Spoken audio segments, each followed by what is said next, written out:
excited to be here with all of you. Let me go ahead and share my screen. Wonderful, wonderful. Well, I am so happy to be here with all of you. My name is Kara Coates, and I am a Director of Marketing and Communications at Ohio Health. I'm a working mom. I have twins who just graduated from high school this past spring, and they are off to college.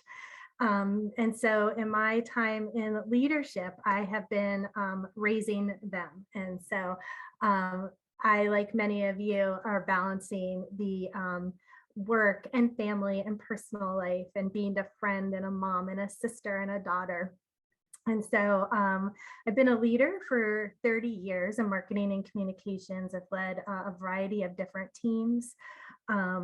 Not only in my current role, not only do you lead like your day-to-day teams. So I have two teams, visual media services and an events team, but I also lead different committees and projects. So my last 2 years, I've been working with our behavioral health specialists, leading projects that are helping our frontline with fatigue and burnout. So I should say Ohio Health is a hospital system of 30,000 associates. And so we have 13 hospitals across the state of Ohio. And so with the COVID and the pandemic, as you can imagine, it's been very rough on our frontline, our physicians and our nurses and our clinicians. And so doing a lot of projects on how we can care for them so they can care for our communities. In the topic of communications, I wouldn't call myself an expert, but what I would say is that I've had many years of learning and growth in this area, and I continue to grow in this area. And so my time with you today is just to kind of share my experiences along with research that I've seen and read, just to give you kind of the knowledge in this area, but then just some tips and tools that have worked for myself and my teams. Recently, I will add that I think it's always important, especially in any aspect of your life, but also with communications, that you continue to grow. Growth, I think, is constant. And just recently, I ran for elected local office here in Ohio for our school board. Our school boards here in the United States are elected officials, and they kind of govern the public school system. And so within my town, I ran for office totally outside my comfort zone. And I'm happy to say I won the election. I there was 3 open seats, and there was 8 of us running for these 3 seats. And so I'm always pushing myself to do things outside my comfort zone, and communications was key during this campaign. So I'll be sharing some things that I've learned for myself with you as well during this presentation. And so let's see. So what are we going to be talking about today? So we're going to talk a lot about verbal skills, really lean into nonverbal skills. I'm going to talk about allyship, and so women sponsoring other women and why that's important. And then throughout this presentation, I'll be giving you tips, but then I'm really going to end on some actions, because I want you to come away today with things that you can reflect on and think about on how you can apply in your work environment and in your mission and purpose. So great communication. I love quotes. So you're going to see some quotes throughout this. I just find them very inspiring. But great communication begins with connection. And so whether it's verbal communication, written communication, nonverbal, our goal is to make that connection with our audience. So, whether that is talking one-on-one with your friend or with your child, or in a big presentation with many people, your goal is to make that connection, and understanding different communication styles that are different from your own is how you're going to get there. So a lot of what I'm going to go over is the differences between how men and women, so the differences in gender communication. I'm going to weave that into this presentation. But one thing I wanted to make clear is that these are generalizations, and that doesn't mean they fit everyone. So I might be sharing with you the differences between men and women and how they communicate. And you might think, no, that doesn't fit me. And that could be very true. But what I'm going to share with you is what research has shown the majority of men and women and how they communicate. So just something to keep in mind. And having different communication styles is not a bad thing. We need different communication styles for our teams to be very successful in the projects they work on. But I think especially not knowing all of your situations, but how you enter into maybe more male dominated spaces. There are still a lot of them out there. To understand how men communicate differently doesn't mean you need to change who you are, but it just helps you understand maybe how you communicate differently with different genders. So we're gonna start with a little polling, and you can use the chat to kind of share some polling, share your answers here. But my first list, so true or false, men talk more than women.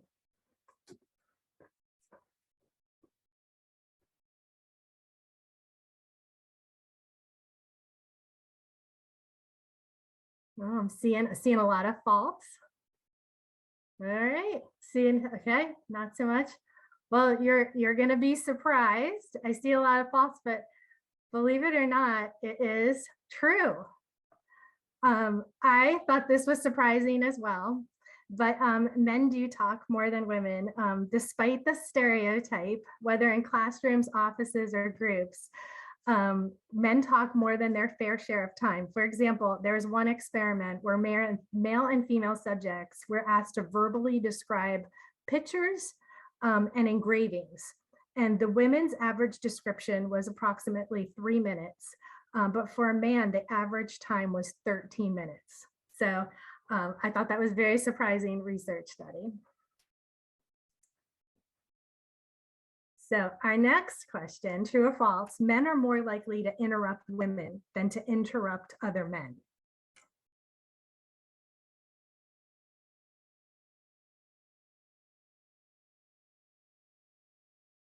Well, I'm seeing 100% true so far. More true, more true. It looks like true. Well, in this one, the majority of you did get this one correct. It is true. When women talk with other women, interruptions are evenly distributed. When men talk with other men, interruptions are evenly distributed. However, when men and women talk with one another, almost all of the interruptions are by male speakers. Okay, so our last polling question. Female managers are seen by both male and female employees as better communicators than male managers. True or false?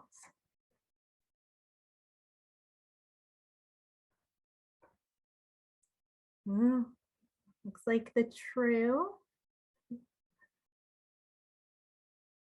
We're kind of around that 75 to 80% true, going back and forth there. So 76% true. And it is true. I'm happy to say female managers are seen given more attention to their employees. They're more open to new ideas. They have more humility. People have said there's more self-awareness with female managers, more self-control, moral sensitivity, and emotional intelligence and kindness. So I think that's something we should all be happy and proud of, is that both male and female employees see female leaders as be outperforming. So this is something I wanted to share with you. A first impression that you have with people, 7% are the spoken words, 38% is the tone of your voice, and 55% is body language. I think through the years, this was something that really surprised me, that our body language conveys more than our spoken words. And even the tone of our voice weighs more heavily than our spoken words. And so, when we get to that nonverbal communication, that is going to be really key in being aware of what your body language is at all times when you're presenting to a group of people or talking one-on-one to a colleague or a leader, or your leader. So we're going to get into the verbal communications. And verbal communications aren't just what you're saying, it's how you're saying it. So the tone and pitch of your voice is a part of that as well. And so here's where I'm going to do a little bit of that gender comparison between men and women. And so again, nothing for you guys to change about how you're communicating, but just to be more aware. So men avoid personal stories, whereas women often share and offer up personal stories as examples when they're presenting. Men exert power when they're presenting, and they are really focused on meeting measurable goals. Whereas women, they're more focused on creating social connections and bonds. Men are less likely to listen, whereas women listen carefully and attentively. I think all of us, whether male or female, I think research has shown we all can do a better job at listening and being that like really attentive listener. So listening and not thinking about what you're going to say next, but listening and really taking in what the other person is saying so they feel heard and you are hearing every word they say. But it's just very interesting to see the difference between men and women, with men really not being a strength for them, and it's more of a strength for the females. Men are more prone to interrupt, as we saw in our polling question, and women allow themselves to be interrupted more. And so that is one thing I want us all to reflect on, is how many times do we allow ourselves to be interrupted? And when that happens, are you comfortable with taking that pause and saying, please, I wasn't done with my sentence. I wasn't done with my point yet. Please, I'd like to finish what I was saying. How comfortable are we doing? That's really important. And that's not rude. That is just calling back the attention to, I have a thought that's important and I want to be heard. Men focus on the facts. They tend to report out. That is more of their presentation style. Where women focus on feelings, we're very, very expressive. And I think that is something that I will share with you, is something that I've struggled with in the growth of my career, is I'm a very, very emotional person. So I cry when I'm mad, I cry when I'm sad, I cry when I'm happy. And that is how I communicate, right? Like tears are part of it. But in the business setting, tears are not always seen as a strength. They can be seen as a weakness. And so I've had to channel my emotions in the right way. I am who I am, right? I get very emotional, but how do I use my emotion to demonstrate passion when I'm presenting? Or how do I, and how do I not use it to, because I think when you're presenting to men, I've had the experience where my emotion will come out and I let the emotion override the facts. And so what I've learned to do is first capture my audience with facts and then end on emotion where my passion is showing through. And so that has been something that has helped me in my career. So I'm not changing who I am. I'm a very passionate, emotional person, but I'm also starting with the facts, which is where a lot of leaders want to see that first, right? Like what is the point you're trying to make? Why is it important? Don't base it in emotion, base it in fact, but end in emotion, because that's when you really can hook people in on what you're trying to get them to hear on what you're saying. Men, when they're presenting, when they're communicating, they know by analyzing a situation. They are analyzers. Where we use our intuition a lot. How many times have you followed your intuition or not followed it and wish you did?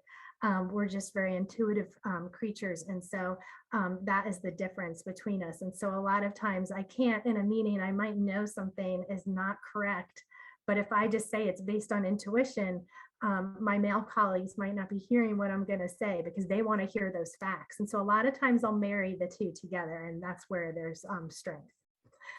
Paralanguage is that the tone and the pitch we use. So for women, we have a variety of different tones in our voice that we use more than men do. And so that is a strength of ours, because tone can be used and fluctuate to really get your points across. You know, you can lower your tone if you're really pulling someone into a conversation. We can use dramatic pauses to have people really hang on our words or to emphasize a point. And it's just the nature of our being that we have more of that tone and pitch in our voice than men do. We are less monotone. Men also, when assertive, they're seen as effective. There isn't an assertive man that is criticized for being assertive, whereas research has shown for women, when we are assertive, we're seen as bossy. And that I'm slowly seeing that change.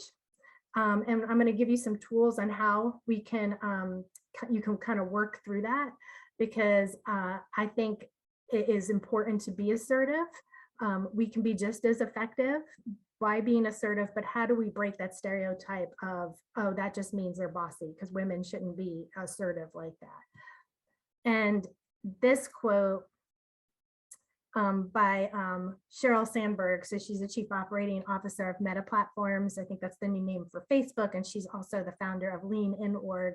You know, like she has said, I want every little girl who's told she's bossy to be told instead that she has leadership skills. And I just love that quote, because why should bossy be a negative thing? It's not a negative thing. It's assertive, and there's nothing wrong with a female being assertive.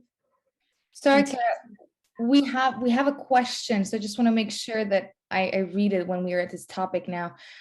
So Lynn is asking, why are women seen as bossy when we're trying to be assertive? Is there a way to change it? And I know you said you will give us some tools, so I guess that's going to be the answer as well. Yes, but you know what, since you're asking that question now, there's no reason why I can't give you that tool now. So I think it's, you know, it's just that age-old stereotype. And I think that in, you know, in many cultures, women either didn't speak up. Like I would say here in the United States in the 1950s, it was more that women stayed home and took care of the household, and they weren't in those more leadership roles as they are now. And so I think that it is just this mindset that we need to shift, that that we are just as capable as being in a leadership role. And when we are assertive, just because it might feel different or new to some people, that doesn't mean that it's bossy or wrong or negative. Ways that I've been able to get around it is by naming it. So there is strength in naming a fact that's out there, a misconception that's out there. And so when I know I'm being really assertive in a meeting and I am reading the room and I'm seeing that it might not be received as well as my male counterparts, I will name it and say, hey, research says that because I'm being assertive right now and I'm being really direct, that you're going to see me as bossy. And I just want to put that on the table because I'm not being bossy. I am just being direct about this because it's needed. And if I was a male, would you be thinking that I'm bossy as well? And so that will give that aha moment in the room, a little bit jarring, and then I just go right back into what I was saying. So naming it has there's power in that, and kind of setting it straight. And it also sometimes opens the conversation. I was in a meeting once where I named it a little bit more softly than that based on who was in the room, and then people are like, well, why is it, same question you had, Lynn, why is it that we do that? But they admitted that they were a little taken aback, because typically my personality is I'm like energetic and I'm easygoing, and and when I am direct, there's like a reason for it. And so it's not my personality every day. And so right away it was like, oh, they said this to me later, oh, Kara's having a bad day. She's like, really, like this is, instead of, no, Kara was making a point. And so, so the whole naming it either opens the door for conversation, gives people those aha moments, and just takes that pause. And so I've found strength and power in it. Oh, I love that. Guys, I have to say that I was lucky enough to, well, maybe not be in that kind of a meeting with you, Kara, but I was in a couple of meetings where you were. I mean, I learned so much from you and the way how you communicate. So I'm excited that you can share this with the students and me again. Oh, well, I'm happy to be here. So, so verbal communications. And so what some things I want you to take away from this part of like the verbal communications are observe yourself. So how do people react to you? Are there times when they react more negatively to you? And can you pinpoint the why? Are there colleagues who you are particularly enjoy conversing with, speaking with? And why is that? Observe how like communication happens in your work environment and pay attention to which aspects are positive and negative. And so, doing those observations on yourself, and even asking for feedback about how you communicate is key. Feedback's really hard, but it's also a gift because it helps you see where you're connecting and where you're not connecting. There are many times I can tell, like, especially when we're in person in a room, right? You can read the room and you can see who's like leaning in and who's hearing you. And then there are times like you can feel that they are not. And so what is the reason behind that? I can tell you one of the things that I was not aware of myself and that people have shared with me is that I'm a soft talker. I hear myself talk, so I didn't realize I was such a soft talker. And sometimes when I get really serious about something, my voice will even go down even lower. People can perceive that as weakness. Sometimes people have a hard time hearing me and I can't get my point across, especially in a room where there's a lot of type A personalities and people are talking on top of each other. And so I did not know that about myself. And someone shared that with me. And then to be able to be more aware when I'm speaking that I need to speak up, that I need to like maybe sit up straighter because that helps open up your diaphragm and get your voice to project more. So that is what I would challenge all of you is really like think about how you present and communicate. Ask your friends, ask your colleagues, tell them that you're open to this feedback because there are going to be things that you can improve upon. But unless people know you're truly open to it, they might hold back because they don't want to hurt your feelings. And so how can you get that feedback and then observing others? Sometimes people who are really bad communicators, you're not connecting with them, that you don't like how they're communicating with you. You can learn from that as well. So from even the best communicators you can learn from, and then from those that aren't communicating well, what is it about them that you're not connecting with, and learn from that, because those are things that you can focus on for yourself to not do. Know what you want to say. So when you're going into a presentation, a one-on-one conversation, what are the points you want to get across? And start out with, here is my point. There are sometimes I get so excited about a topic and when I'm presenting that I don't start out with, here's what we're going to talk about today, or here's why I'm meeting with you. To start out with that point, then everyone is following, okay, what the end goal is. Sometimes if I jump right into something because I'm excited, people aren't sure why we're meeting and what the point is. And then follow with the facts. And so, take the emotion out in the beginning. Here are the facts. Here's why I'm presenting. Here's why this is important. Here's why I wanted to meet with you. Here are the facts behind it. And then end with use your pitch, your tone of your voice to captivate your audience, and then use your passion about what you're talking about and really let that show, because that gets other people energized to connect with you, to follow what you're saying, to understand and support the point you're trying to make to them. So real quick, using the chat, what are some of the things I just shared with you, things that you've reflected on about yourself? What are some things about your verbal communications that you think you want to focus on? Like for me, it's really monitoring how I am a soft talker. But what are some things that you want to leave this presentation with that you're going to focus on for you?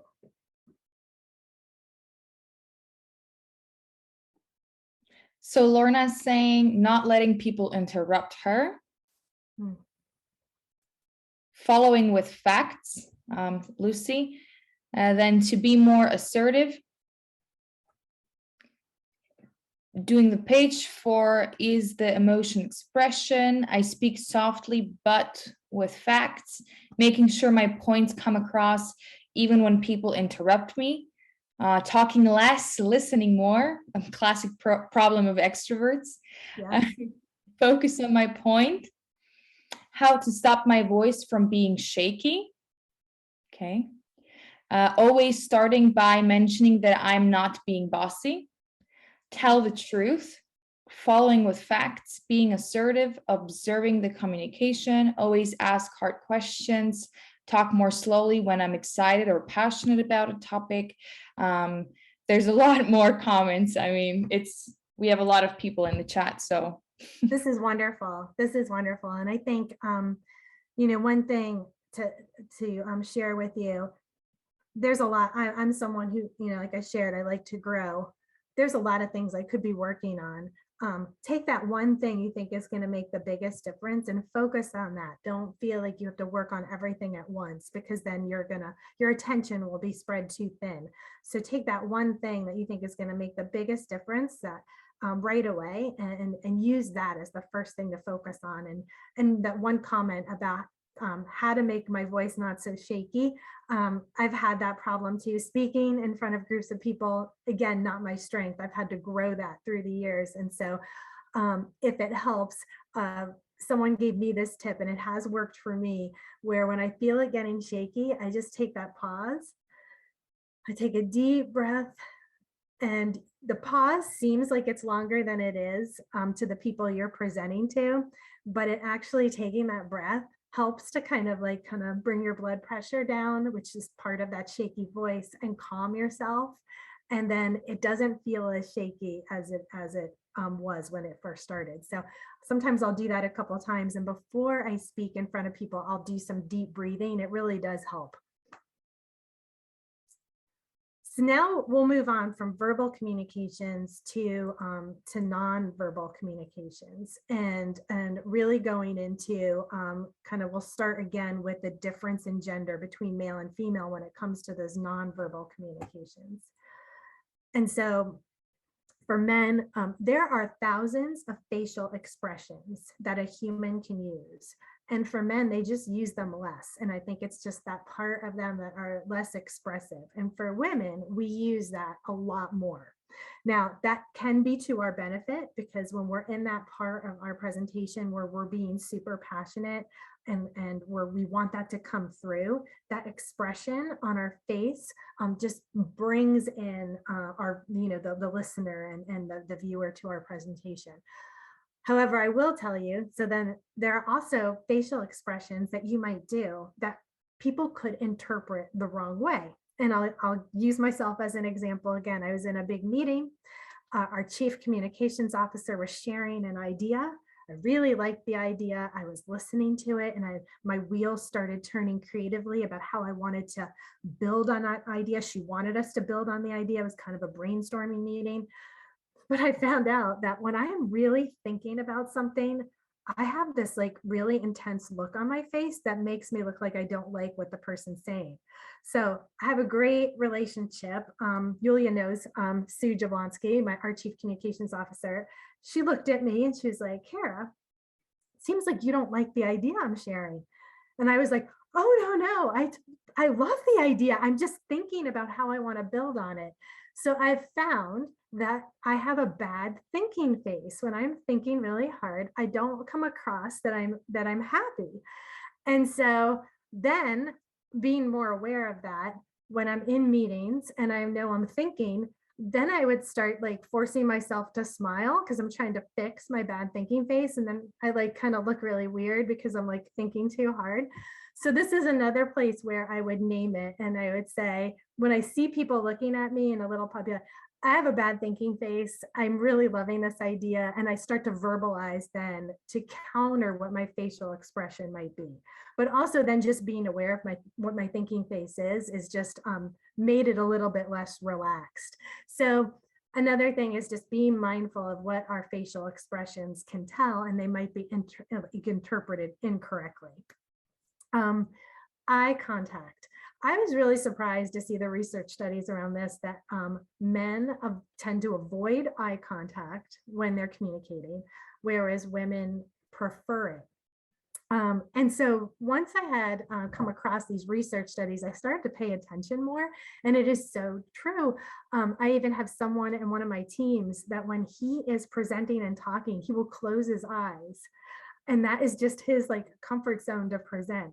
And so eye contact has been known to form, research shows, deeper connections. And that is another reason why I feel that female leaders connect more with their employees, because they are making that eye contact more, so that connection is being made, and then people feel heard because you're looking at them, you're not avoiding contact with them.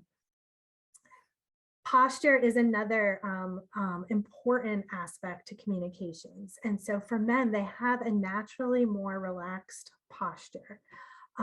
For women, we tend to get more tense. And so the research has shown a lot of that connects to us being more emotional creatures. And so how we're feeling, whether if we're nervous, can be like kind of brought into our body. We also tend to kind of close up, whereas men are more open. We naturally just, it's kind of a form of protection. And so when I was at a candidates forum, so when I was running for office, there was 8 of us, and we would speak at this candidates forum so that the people in our town could get to know us and choose who they wanted to elect. When I asked my friend who was in the audience for feedback, she said, your legs were crossed, which is my relaxed style. And she's like, but you didn't lean in. Like, she goes, for the next forum, I want you to uncross your legs and sit up and kind of lean forward, because that will show more confidence. She goes, I know you're confident, but you were protecting yourself, because it was going to be a very politically driven candidates forum. So I wasn't nervous. And so I went right into that protection mode of like crossing my legs and kind of pulling myself in. And sure enough, being more aware of that, that's what I did the next forum, and I came across a lot more confident. So it's just, again, being mindful of what your posture is. And even when you put your shoulders back and you lean in, you actually feel more confident too. And we're going to talk about that a little bit later as well. And then physical space. Men like to talk face to face. Women, we are comfortable talking side by side. And so you might see a lot of women walking and talking, right? There's in my neighborhood, there's a lot of women who go on walks, and they're very comfortable walking and talking, having deep conversations, where men are not so comfortable doing that. They would rather be able to sit across from each other face to face to have those conversations. And then touch. How you like, men, when they touch, it's a show of dominance. And so like you might see like kind of the back slapping, those high fives, whereas women, research has shown our touch is, we might touch gently onto someone's arm, is more of that reassurance and that another way of connection.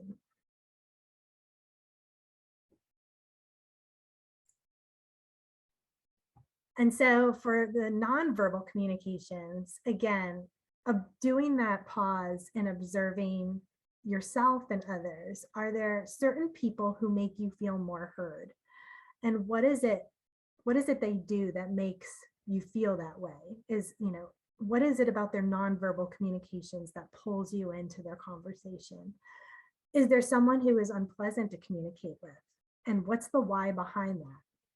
And what actions do they do that make you not enjoy talking with them? And then how can you be better at that nonverbal communication? So using that eye contact, focus in on people when you want to drive home a certain point, look people in the eye, both when you are listening to them and when you're speaking to them. Then be confident in your space, right? That whole like sitting up straight, leaning into the conversation, being relaxed, and being mindful when you might close your arms together or cross your legs or pull yourself in to protect yourself. And then I would say model calm. This has been something that has been very beneficial to me in is I tend to, in very stressful situations, I can pull in a calm kind of feeling. And even when someone else is very stressed or very upset or very angry, if you keep calm and model calm, they will then model it back.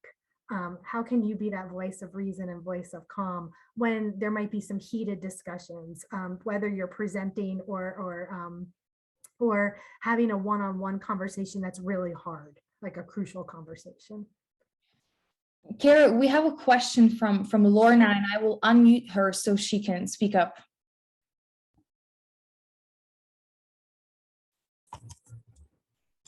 Thank you so much, Elisa, and our wonderful speaker. We really appreciate. I just wanted to find out whether culture specificity is important in terms of effective communication. For example, in our culture, eye contact is considered rude. You know, sometimes touch is considered inappropriate, especially now in the days of sexual harassment.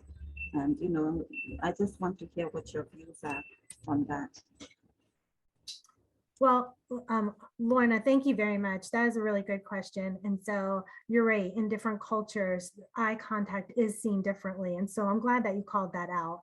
I would say in your being respectful of your culture and doing what is most comfortable with those that you're working with should be the most important thing. If you are in a global workspace where you might be presenting to people in different cultures where eye contact is comfortable, I think it's being honest in that in your culture, it's seen differently. And so by you not making eye contact with them, you want them to understand the why behind it. And so I think it's being true to who you are and true to your culture. And again, it's that naming it and just sharing, here is the why behind it. And so if you understand, if your audience is different and from a different culture, getting to understand their culture will help you then still connect with them.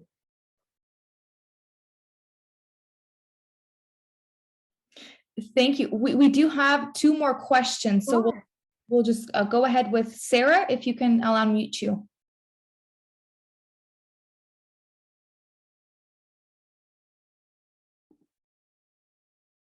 Go ahead, Sarah.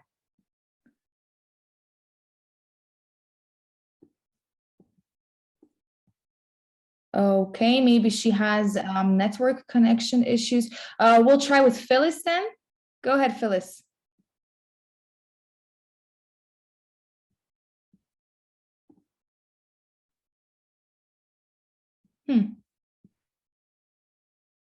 It looks like they're still muted on my end. Oh, so can you hear me now? Yes, now we can, Phyllis. Go ahead. Okay. All right. Hi, Kara. Hi, everyone. Hi. So it's in regards to the response that you just gave as far as cultural differences. What's your insight when it comes to the fact that to be a great communicator, regardless, you also have to be flexible and understand the dynamics? So as far as literally having the skill to be able to use communication skills per DM as needed? Yes. So thank you for your question. And so you're absolutely right. These are, this is what research shows are like how the majority of people connect with others. That doesn't mean that it's going to work in all situations. And so you're absolutely right. I think it's really understanding who your audience is. When you're either on screen, it's harder when we're in this virtual world, right? Because I can't see everyone's faces and it's harder to make those connections. But when you are in person, being able to read a room and being able to pivot if how you're communicating isn't being received well. And you can tell based on people's body language, if they're looking away, if they're on their phone or taking notes.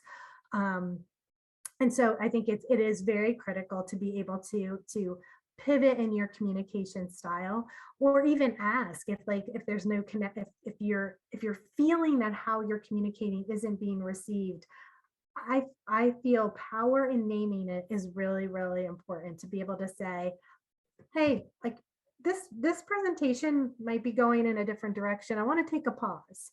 Am I meeting your needs? You know, do you have questions for me? And kind of breaking free from that presentation mode again can form that connection, and that it's showing you want to make that connection with your audience, and you're taking that pause to ask them some questions. Yeah, and also on the same like authenticity when it comes to communication, authenticity versus adaptability. I mean, at what point do you, is it like at what point would you gauge on how to get the best results from that? Is it when you're authentic or when you're trying to adapt? So I think definitely be authentic. And I would Oh, look at it less as adapting and more to, because you're trying to connect with someone that has a different communication style with you, that you're pivoting your style to match theirs while still being authentic. It's a balance. okay.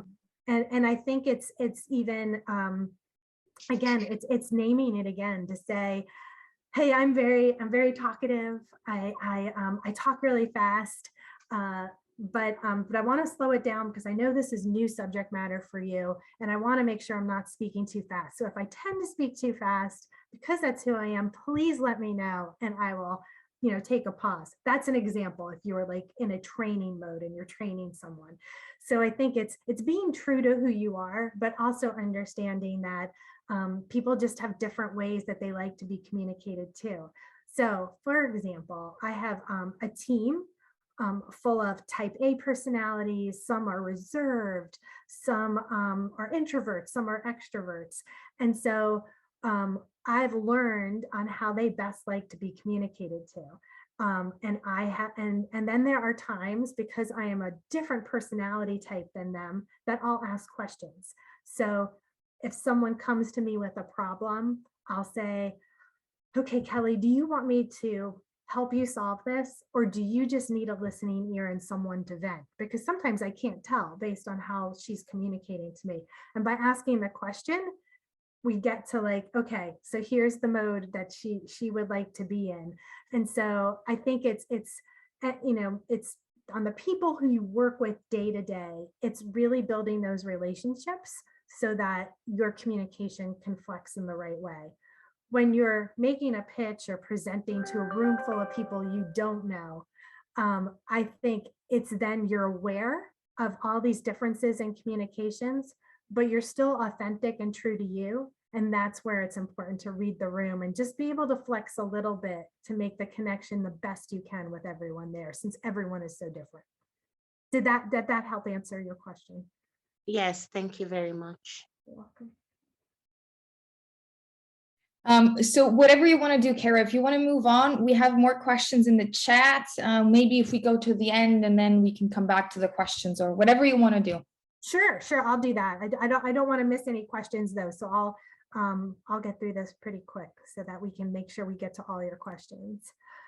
So I would say the next part is like that allyship. And so where I think this is really important is women supporting other women. I think the most surprising thing a lot of research has shown is that the gender bias that exists woman to woman, and how women have shown that sometimes in their workplace, they don't feel the support from other women that are there. And so that's just one thing I really wanted to stress, that there is such power in being in a workplace where you have other women that are there for you. And really like forming a support group. So at Ohio Health, we have what we call a business resource groups, and there's many different kinds. There's one for our veterans. There's one for people who are passionate or experiencing disabilities. And we have one for women leaders. And we meet regularly once a month to talk about challenges we're having within our own organization, things we want to change. Like we came together as a group and changed the maternity leave and made it longer, brought forward a policy that was accepted by our human resources department. And so that power of women coming together and supporting each other, And then really like making sure that you have a sponsor. So there's a difference between like a mentor, so someone that's coaching you, mentoring you, giving you advice in your career, and someone who's a sponsor. And a sponsor, as I see it, is someone who is your cheerleader when you're not in the room. They might be other meetings going on, and they will be the one that speaks very highly of you, to be tapped for a certain committee or to lead a certain project, or talks about the work you're doing. But they're also the person that might be in that same meeting with you that can support you. So if you share an idea, they too are saying, oh, listen to Mary. I love the idea she's sharing, and build on it. So someone that is helping to elevate you. And sponsors are people that like you just connect with, meet with, and have that conversation that we're going to be there for each other. So a lot of times I have a couple of different people who are sponsors in my department, and we have leadership team meetings. If I'm going to be presenting something, a lot of times I'll present to them as practice before I actually present in the meeting. This way they can kind of support me as I'm doing that presentation and be another voice that is like supporting either my idea or just me as a leader expressing it. And so that's something I would ask all of you is to reflect on. Is there a person that's already a natural sponsor for you in your work environment, in your circle? And if there isn't, who is someone that you could have that conversation with? And also, who could you be a sponsor for? And it could be you're each other's sponsors. That's another thing as well. So I'm going to move into 5 tips. And the first one we already talked about, which was the name it, and just that power of really stating it out there, something that could be a stereotype or bias that people are assuming about you as a female, or you, like in my case, me, because I'm a soft talker or might make the wrong face when I'm thinking, really naming it and putting it out there. And so taking that off the conversation so people can focus on your message. Another thing that has been really helpful for me, it's called mind priming, and it was developed by Adam Galinsky, who's a social psychologist. And he has said that if you write for 5 minutes prior to going into having either a hard conversation or a presentation or a pitch, you take 5 minutes to write about an occasion where you felt super powerful, happy, or proud. And research says that by doing that, you will perform much more effectively. So I did this a lot during the campaign. It didn't take long. Sometimes it was less than 5 minutes, but I might write down, like right before some of the candidates forums, I wrote down some like moments of pride that I had throughout my career. And it's just a real positive way to get kind of focused and grounded before going into something that you might feel uncomfortable about with communication. The other thing we talked about a little bit earlier is really being open to feedback. Feedback is really, really hard to receive, especially when it's something about yourself that you didn't even realize, or something that you're working on and you thought you were doing better. But if people know you're open to feedback, they will give you feedback in a very kind way that will help you grow. The best feedback I received in my career was from someone I was reporting to. She was a vice president. I was a manager at the time. I thought I was ready to be a director. Went into her office and I was like, I am ready. She's like, you are not ready. And she had to give me hard feedback as to the why I wasn't ready to be a director yet. And it hurt. I didn't say anything during that meeting. I took it all in. But then the more I thought about it, like a good 24 hours later, after I let that sink in, she was absolutely right. And had I not received that feedback, I wouldn't have really leaned into the things I needed to work on, so that when a director position was open, I was ready to apply for it and receive it. And then the other tip I have is power posing. When you get the opportunity to hear, it's a TED Talk by another social psychologist. Her name is Amy Cuddy. And it is how you can use your body to change your mind. And so by holding certain poses, research has shown that it will, for 3 minutes, if you hold this pose, it will increase your testosterone goes up, which produces a greater sense of power. And our cortisol goes down, which reduces the sense of stress. And so they call it the Wonder Woman pose, this power posing, where you stand with your legs apart, you put your arms on your hips. It sounds silly, but if science is saying that it's going to make a difference, then I always like do it at certain points when I feel like I need to have that boost of power, when I'm feeling my confidence kind of go down. And it's amazing how it does just lift your spirits and give you that sense of confidence. And then the other thing is that controlling your emotions and really, again, being authentic. You know, I think from the question earlier, I think it's really important. When you're not authentic, people can read through that. So always being true to you, but just knowing when is the right time to use those emotions so people don't stop listening to your message and channeling them in the right way. And so I think it's just focusing on your action plan. Like, what is that verbal communication you want to work on? What is the nonverbal, communication you want to work on? Think about how you can be an ally to another woman and who you can include in your group to be an ally for you. And then focus on your growth. Take it one step at a time. And a business coach once told me, and this is advice I always think about, if you're not struggling, you're not growing. So whenever you're struggling and leaning into things that are new, that is normal, and it means you're growing, and embrace it. We are not meant to be perfect. And so we should always be struggling in some way as we look to grow. So the struggle doesn't have to be negative. And then just to leave with this quote, so we get time for a couple more questions. I love Maya Angelou, and I've loved that she's, the quote, I've learned that people will forget what you said, people will forget what you did, but people will never forget how you made them feel. And I think that's the biggest thing in communications, is if you can make that connection with your audience, they can feel your passion, feel the trust in you, the confidence in you. That is what they're always going to remember about you.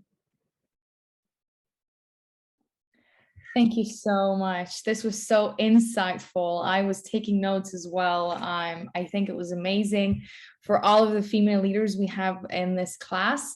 I will dig into some questions there's so many questions, but let me just read some of them.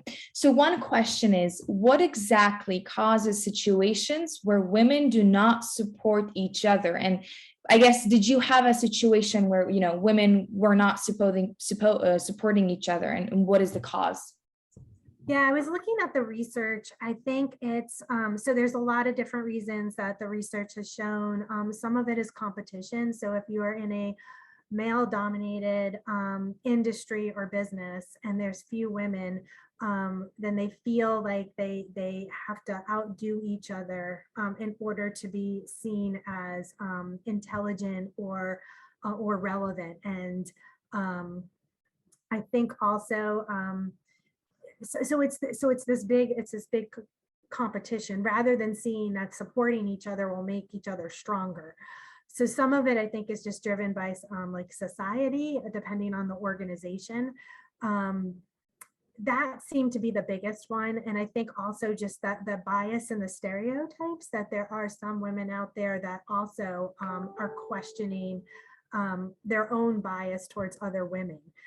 They might not see themselves that way, but they also see that they would rather partner with a male counterpart or colleague, or form the deeper connection there because they think that's going to help them get ahead versus another female.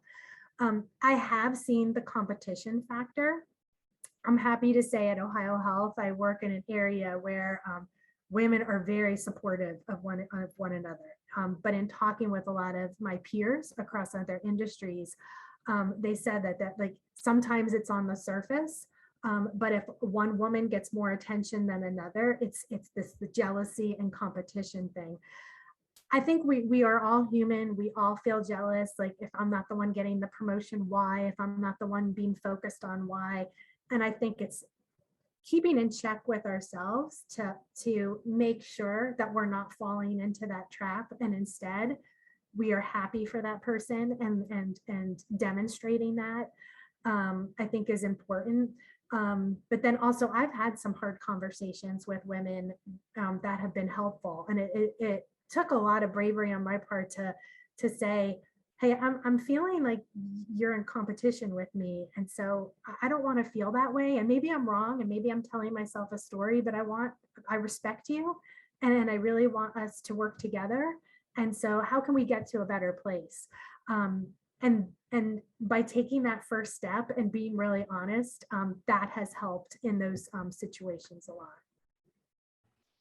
And I think I'm going to ask a question myself. I asked you a couple of years ago, just because this is something that I remember and I always think back to. As I was working with you and I saw you as a really wonderful leader, great leader, female leader in such a big corporation. And then I realized you were this very emotional mom, with your twins and always talking in meetings, those 15 minutes with the where people were talking about their personal life. And I realized that you were a true example that women who are very emotional, who are very involved in their kids' lives, can be very great leaders. So maybe what are some general advices that you would give the women in this class? I know you gave them to me a couple of years ago, and they stuck with me. So what will you share? Sure. I would say for the longest time, I was on this quest for work and family balance. How do I make things 50-50? And I was struggling with it. I could never get there. And I was always asking people, what's your secret? What's your secret? And really there isn't a balance. In some cases, we are at work more than we are with our families based on the hours in the day. And then in other places, we are with our family more than we're at work. And I think the biggest advice, and this may have changed through the years, Yulia, from when I talked to you too, is being in the moment. Like when you're with your family, be in the moment with them and don't be on the phone with work or thinking about work. And sometimes that's hard because our thoughts cross over. And then when you're at work, being in the moment there, but knowing where the boundaries are to break away and knowing what's important. So, my children were very involved in sports. I did not want to miss any of their sporting events. And so to me, that was a commitment I was making, and I would work my hours differently so that I can be there for them when they needed me and when they wanted me there. And so, and making sure I was that supportive leader for others on my team that also had those priorities with friends and family and things outside of work. How can I support them? Making sure they had the time for that, because I think you are much more productive and better at work if you get that time for you and your family and those things outside of work that energize you. Thank you so much, Kara. I want to respect everyone's time and your time, of course. I will just do another poll question because I think some people have missed the polls at the beginning just to take attendance. Once again, thank you from the bottom of my heart. Say hi to everyone at Ohio Health from me.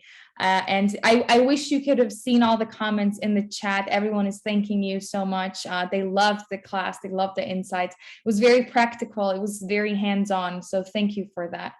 Well, thank you for having me. And I just applaud all of you. You're all taking the time to really grow by taking this class. And I'm just super impressed by the number of people that were engaged today. And I wish you much love and success for your future. Thank you so much. Everyone, see you next week and stay healthy as usual. So see you soon. Thank you, Kara. Bye-bye.